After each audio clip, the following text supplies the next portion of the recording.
Et l'année scolaire est à nouveau chamboulée dans les lycées. Oui, on entend depuis quelques jours la colère des lycéens et des enseignants à propos des mesures sanitaires. Une colère qui apparemment a été entendue par le ministre de l'Éducation, Jean-Michel Blanquer. Il vient de prendre 2 décisions. L'annulation de certaines épreuves anticipées du bac, elles seront remplacées par du contrôle continu.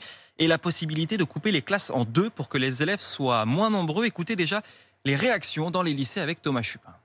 En terminale, dans un lycée de l'Oise, c'est plutôt l'inquiétude qui transpire chez Gaspard, la peur de voir son année de bachelier gâchée. La vérité, c'est que oui, j'ai été un peu frustré quand j'ai appris ça. Déjà l'année dernière, à la fin de mon année de première, j'ai pas passé d'épreuve de bac de français. Je me demande si mon bac, il aura vraiment la valeur qu'il doit avoir. Si au final, avec ce bac, je vais réussir à aller quelque part. Responsable au mouvement national des lycéens, Louis a de son côté beaucoup de questions concernant le dédoublement de classe. On aimerait savoir comment ces cours en vidéoconférence vont être organisés, étant donné que ça va être compliqué pour un prof à la fois de faire cours en présentiel et en même temps de faire cours en distanciel. Inquiétude de lycéens donc. Chez les enseignants, c'est un peu plus rassurant. C'était une mesure urgente. Jean-Rémy Gérard, président du syndicat Le SNALC. On sait que ça va être compliqué, mais on va faire tout ce qu'on peut. Donc la question, c'est que font les élèves qui ne sont pas en classe? Parce qu'on n'a pas une réserve de professeurs qui seraient là pour leur faire cours à distance.